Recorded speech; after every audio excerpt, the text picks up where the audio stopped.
Hello everyone, in this video we're going to talk about how to make a community post on YouTube Mobile, and let's get started. You're going to click on this plus button and in the right below you will find the create a post option. So right here you're going to choose whether you're going to choose post, quiz or text poll or image poll or just text. We're going to click on text, then we're going to write down something like hello my dear friends,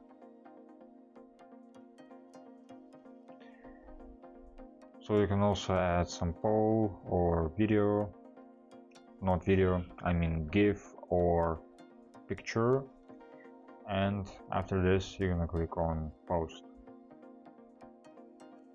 Also you can do some post that will be uploaded in later time.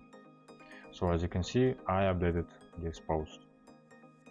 And that's it. That was pretty easy, and I hope this video was helpful for you.